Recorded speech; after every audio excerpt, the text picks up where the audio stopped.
Faslu fi taharati.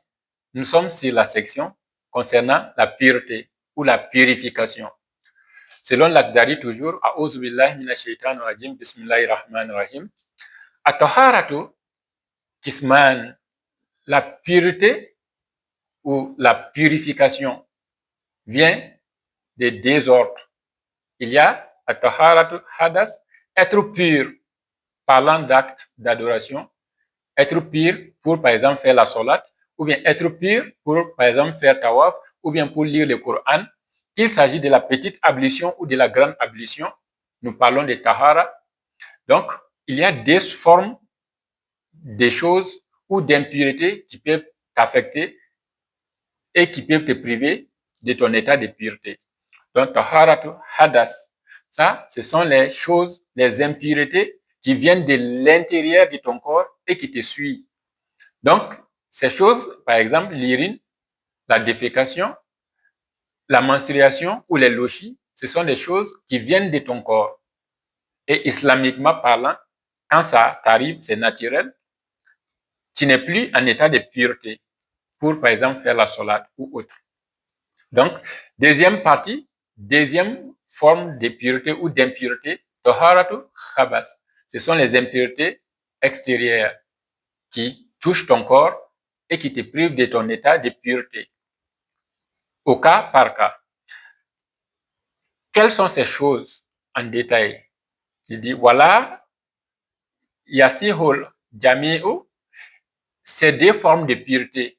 La pureté des impuretés intérieures et la pureté des impuretés extérieures ne peuvent être accomplies. La yusahul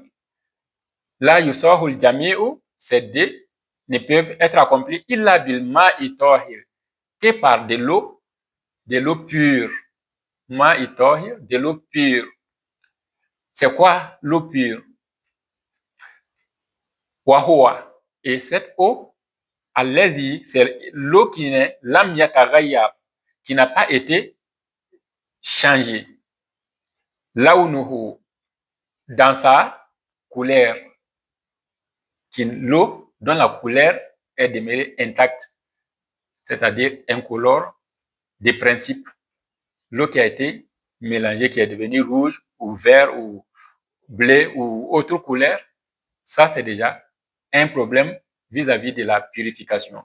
Donc l'eau que tu dois utiliser pour tes ablutions ou pour faire la janaba, la grande ablution, c'est l'eau qui n'a pas été modifiée, l'eau dont la couleur n'a pas changé. Ao ta'amuhu, ou son goût. L'eau qui a été mélangée avec du sel ou avec du sucre ou autre substance, ça change de goût. Même si c'est de l'eau qu'on peut boire, c'est pas de l'eau qu'on peut utiliser pour faire l'ablution, pour se purifier, afin de faire des actes d'adoration. Ou ra'ihatuhu, ou encore son odeur. Donc, c'est des ou, c'est alternatif. Si l'eau que tu veux utiliser pour faire ton ablution ou pour faire janaba, si l'eau a changé, soit la couleur a changé, soit le goût a changé, soit l'odeur a changé, alors il y a un problème avec ton eau. Donc, si un seul de ces éléments n'est pas dans sa forme normale, dans son état naturel, ton eau n'est pas apte pour te purifier. Donc, si des éléments aussi font défaut, c'est la même chose. Si les trois éléments font défaut, c'est pire encore. Donc, ton eau doit être dans son état naturel, quant à sa couleur, quant à son goût, quant à son odeur. Donc, l'eau, de façon naturelle, pourtant on le sait, n'a pas de goût particulier, n'a pas d'odeur et n'a pas de couleur, en principe. Donc, ça, c'est les caractéristiques de l'eau que nous pouvons utiliser pour faire l'ablution, pour faire janaba et pour nous purifier. Bima yufarikuhu ghaliban. Donc, l'eau ne doit pas avoir été pervertie ou bien modifiée ou bien mélangée avec des choses qui lui sont extérieures ou qui lui sont différentes la plupart des temps. Quelles sont ces choses qui peuvent empêcher l'eau d'être pure ou bien qui peuvent empêcher l'eau d'être en mesure d'être utilisée pour faire l'ablution ou pour faire les bains rituels?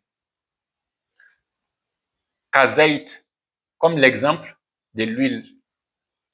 L'huile, c'est quelque chose de pur. On consomme l'huile. L'eau, c'est pur. On consomme l'eau. Mais lorsque l'huile se mélange à l'eau, alors on ne peut plus utiliser cette eau pour faire l'ablution ou pour faire les bains rituels. L'eau, on peut utiliser pour faire la cuisine, pour faire autre chose, mais on ne peut plus l'utiliser pour se purifier rituellement parlant. Wasamnu, ou bien encore la crème. La crème aussi, on consomme. C'est pur, c'est licite.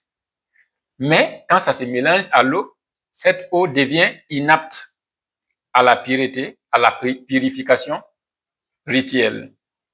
Wadasam, ou bien kulihi, toutes sortes de produits huilés, les dérivés de l'huile, ou les dérivés de la crème, ou tels que la graisse par exemple, ou autres, les pommades, les graisses, et tout ce que nous connaissons, que nous utilisons au quotidien, qui peuvent être classés de ces genres. Donc, quand ça se mélange à l'eau, on ne peut plus utiliser cette eau pour se purifier.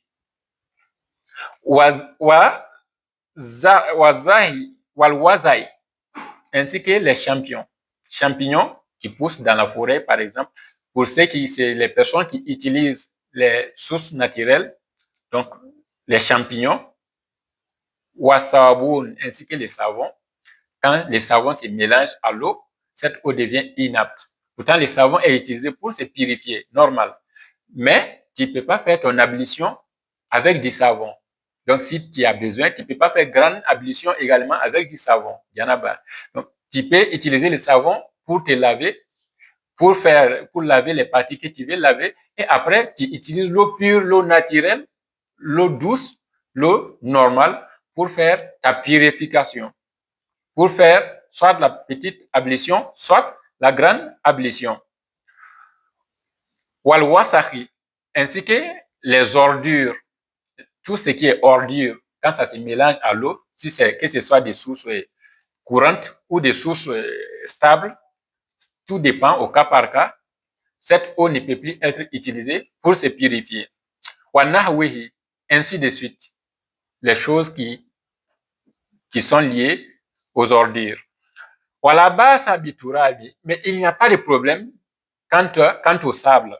Quand l'eau se mélange au sable, quand le sable est, bien sûr, dans son état normal, quand ce sable n'est pas mélangé avec d'autres impuretés telles que l'urine ou encore d'autres choses qui sont impures, si c'est vraiment des sables normal, naturel, bien propre, si la quantité n'est pas à même de changer la couleur de l'eau, et bien sûr ses autres caractéristiques, on peut l'utiliser.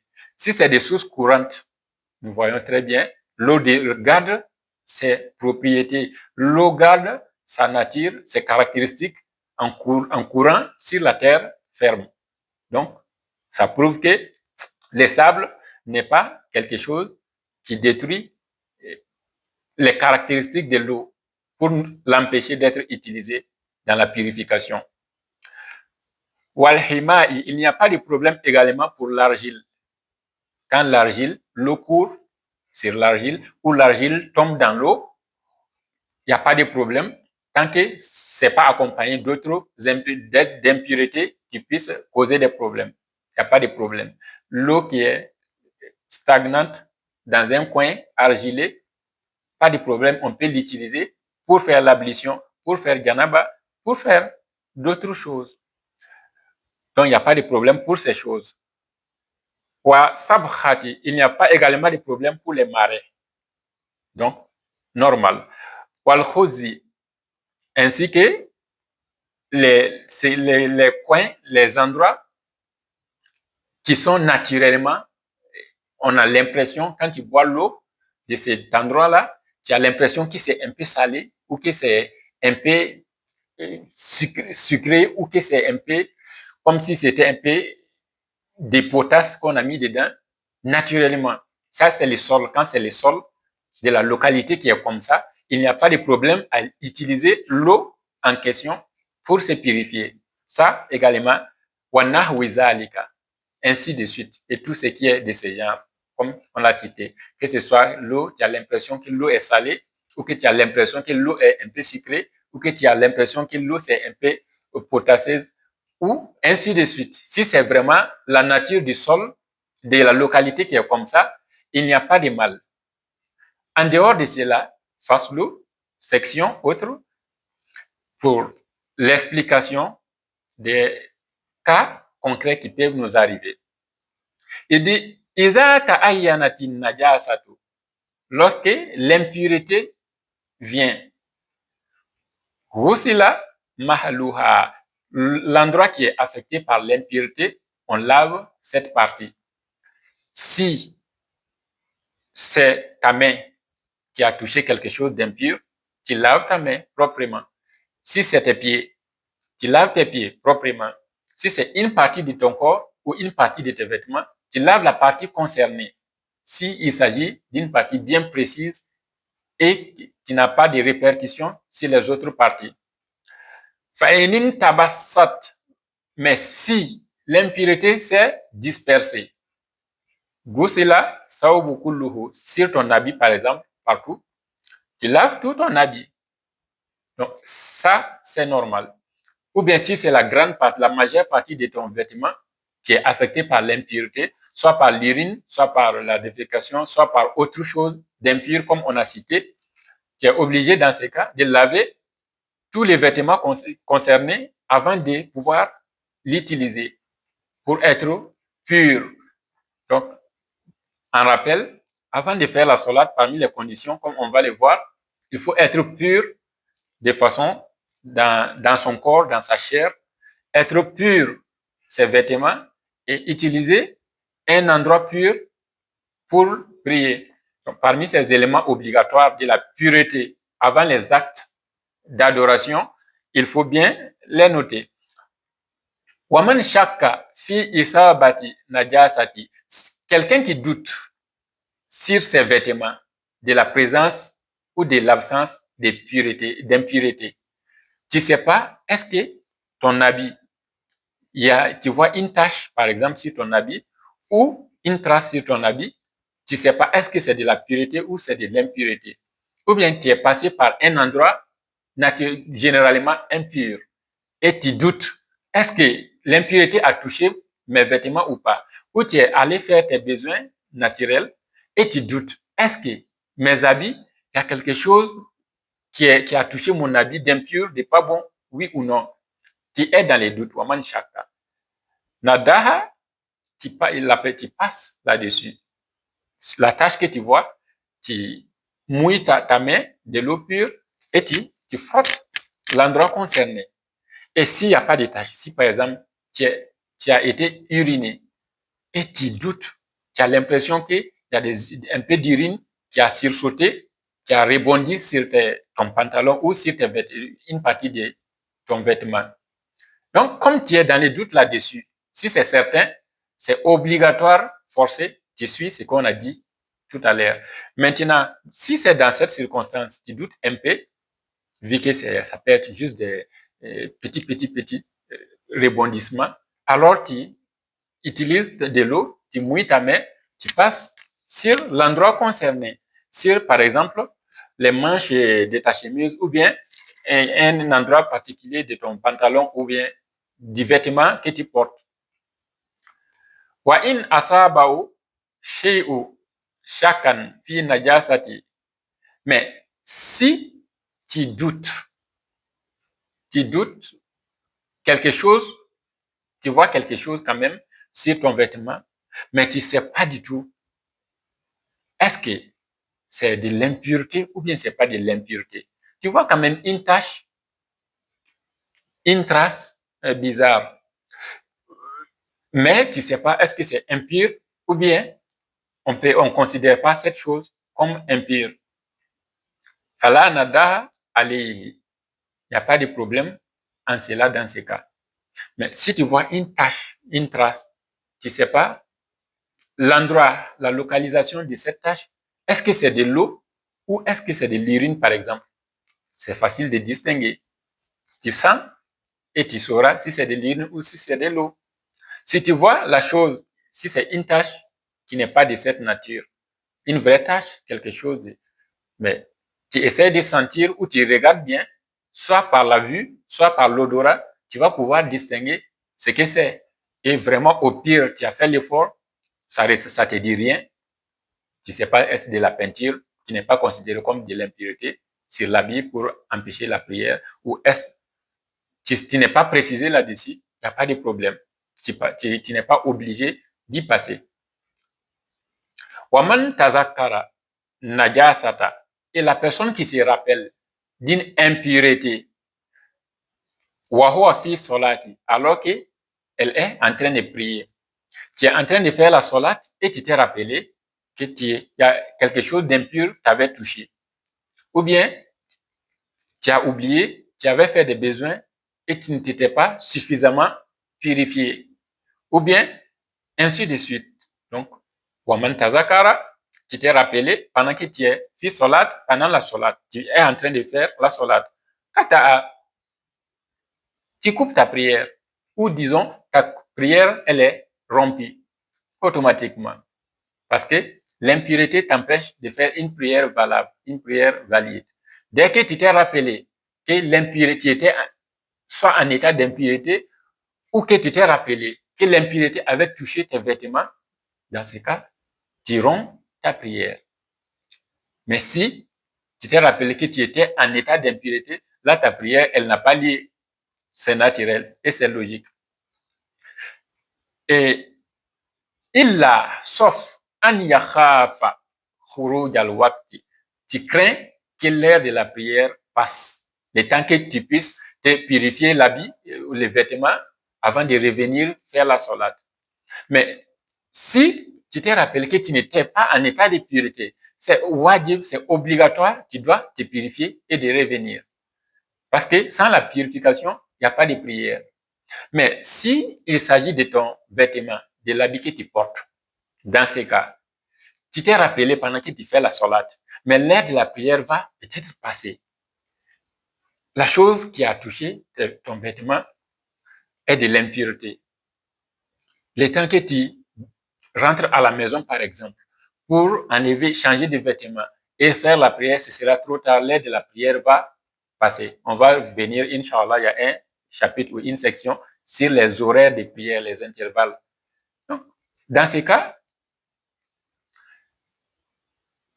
Waman, tu continues ta prière avec cet habit. Il n'y a pas de problème. Tu ne romps pas ta prière.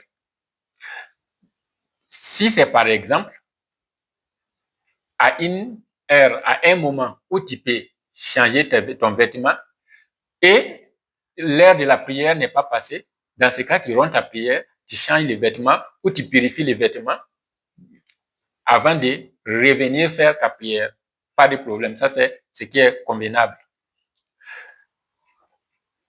Waman solla biha, et quiconque prie avec l'impureté dans cette circonstance, nasiyan, alors que tu es dans l'oubli, tu t'es pas rappelé, l'impureté a touché ton habit et tu es en train de prier, tu t'es pas rappelé du tout, totalement oublié. Ou bien tu étais dans une circonstance où tu doutais de l'impureté sur ton habit, mais tu as oublié ça, c'est passé, tu as totalement oublié. Pour toi, dans ta tête, tout est clair, tout est bon, il n'y a pas de souci, tout va bien. Alors, watazakara bada salam. Et quand tu as fait la salam, net, tu t'es souvenu, tu t'es rappelé. Oh, l'impureté avait touché mes vêtements, ou l'impureté m'avait touché quelque part, mon corps, quelque part. Ou que j'étais en état, dans une certaine circonstance, qui m'obligeait à purifier quelque chose avant de faire ma salade. Mais j'ai fait la salade déjà. J'ai fait la salam. Dès que tu fais la salam, la prière, elle est terminée. Donc, dès que tu as fait la salam et tu t'es souvenu que tu devais purifier quelque chose, à ada fil waqti, net, tu reviens sur l'air. tu reviens sur cette prière que tu as accomplie dans cette circonstance. Donc, si tu t'es rappelé et que tu n'as pas encore prié, tu te purifies, tu purifies les vêtements ou tu purifies l'endroit de ton corps avant de faire la prière. Si tu t'es rappelé pendant que tu es en pleine prière, tu romps ta prière, tu pars puis te purifier ou tu purifies les vêtements avant de venir recommencer ta prière à zéro. Et si tu t'es rappelé net après la fin de la prière, tu purifies également l'endroit où les vêtements, où tu changes les vêtements et tu reviens recommencer, tu reviens sur cette prière que tu as accomplie. C'est ce qui est convenable. Donc, et c'est ce qui est obligatoire. Parce qu'il n'y a pas de prière sans la pureté. Puisque Allah nous facilite la compréhension. Ceci est la fin de cette section sur la pureté. Et Inch'Allah, la séance prochaine, nous passons sur la section sur l'ablution. Wudu, c'est que nous faisons tous les jours 5 fois au minimum avant de faire la prière. Salam alaikum wa rahmatullahi wa barakatuh.